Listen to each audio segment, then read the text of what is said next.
أهلا بشهر المولد شهر النبي الأمجد أتى بسعد الأسعد خير الورى محمد أهلا بشهر المولد. ñu dëgmal bis bu rëy nag muy ban bis muy bis bi nga xamante ni bii sunu yaakaari àddina ak alaaxira moo ko woote muy kan muy Cheikh bu Mouhamed Kounta borom Ndiassane ibnu Cheikh al Bounama mu yàgg ko woote lool nag waaye bisu ren bi wute ci ak bis yu bëree bari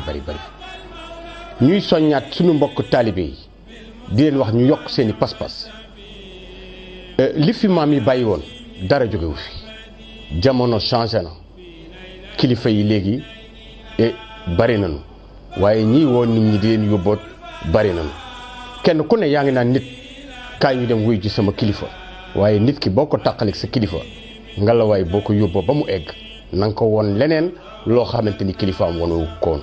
ñun day Ndiassane gëm nañ ni ñun ñi nga xam ne ay soppe maam Cheikh bu Mouhamed Kounta lañu képp ku ñu tàqale ak maam Cheikh bu Mouhamed Kounta amul dara la ñuy wan ci diine loo xamante ni bii day niroog loo xam ni sant ñu ko woon fii ci Ndiassane bu dee ak jaamu yàlla la loolu sant fekk nañu sant ñu ko bu dee ay tere la ci lu ñaaw loolu tere rek fekk nañu tere ñu ko kon daal dañuy gëm ni képp koo xam ne taalibe maam Cheikh bu Mouhamed Kounta ba pare jóge fii ci Ndiassane dem toppi geneen kilifa ci leneen li wér daal mooy dalaa weddiloo sa pas-pasu waajur waaye tegu la fenn foo xamante ni bii say waajur teguñu la fa woon Ndiassane nag bu wootee ñëpp a leen war a wuy ndax li waral loolu mooy Seydina Mouhamed rek mooy seen maam en 1800 bi nga xamante ni bii seen maam ju baax ja Cheikh Bounama sëriñam mi ngi koy di magam di xaritam di Cheikh Sidi Makhtar Kountiyu ma nga toll bu lanwaar naan ko gëmmal mu gëmm mu ni ko loo gis mu joxoñ ko ni ko garabu dàq galaa gis booba Sénégal diine l'islam bu fi amet latewu fi mbaa bariwu fi ndaxte booba yaakaar naa ni ñi fi woote diine wala ñi fi taal taaru daara bariwul woon Cheikh Sidi Makhtar nag kenn la ci cheikh yi moo ndaxte boo nee cheikhul suyuux yi rek ñu xam ni Cheikh Sidi Makhtar ngay wax Cheikh bu Mouhamed Kounta nag bàyyam Cheikh Bounama la tudd ma nga ndànk waaye ki nga xamante ni bii mooy waajuram Cheikh Sidi Bekkaay lañ koy wooyee ma nga Algérie Cheikh Sidi Bekkaay boobu Cheikh Sidi Mohamed moo ko jur Cheikh Sidi Mohamed Abdourahmane moo ko jur Abdourahmane Cheikh Sidi Ahmed Sahib Bounama borom baaba moo ko jur kan mooy borom baaba mooy ki nga xamante ni bii moo waroon banjoli bi mu yóbbu ko mu siyaari maamam Seydina Mouhamed sallallahu alayhi wa sallam Cheikh Sidi Ahmed Sahib Bounama Abdourahmane moo ko jur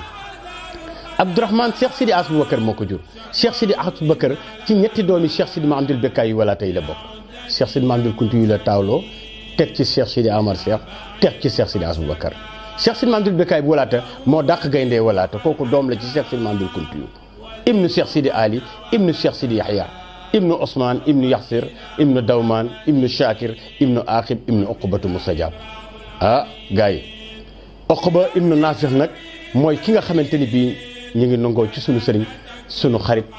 di sëñ Mohamed ibnu sëñ Khalifa Bekkaay mu ni 620 la gane àddina ca Makkatal Mukarrama 622 nee na maamam Seydina Mohamed di gàddaaye Makka yóbbaale ko ñu jóge Makka dem Madinatul Munawwara le 8 juin 632 Seydina Mohamed maamam ju baax ji génn àddina kooku mooy Uqba njabootam nag bu nu wootee dañ leen a wuy si ndax bu nu ñaanee yàlla nangu ko ndax yonent bi Seydina Mohamed moo ni woon Uqba seen maam al mustajabu daxwa ila yawmal xiyaam borom ñaan gu nangu ngay doon ba àddinay tukki ahmadi alayka ya xayral anam ya sayyidar rusul kiram kon nag yaakaar naa ni Ndiassane bu nu ñaanee yàlla nangu ko mën nga leen a xañ lu ne ba mu des ñaan mu nangu kon ñëw leen wuy si Ndiassane te ngeen ñëw ak yar ak teggin ak sutura su ngeen ko defee yaakaar naa ne lu ngeen fi ñaan di ngeen ko am incha allahu gàmmo ren gi daal dina wuuteeg gàmmo yi fi daan am ndax Cheikh bu Sidi Makhtar xalifatul am barki démb la ñu jógee Mali fukki réew ak juróom-ñaar ñoo fa teew dinaar yu xonk coy ñëpp joxañ baaraam ni Cheikh bu Sidi Makhtar mooy xalifa Seydina Mouhamed sallallahu alayhi wa sallam ñëw leen wuy si Ndiassane wa huwa taqi Muhammadi واغفر إله العالمين آمين لما مضى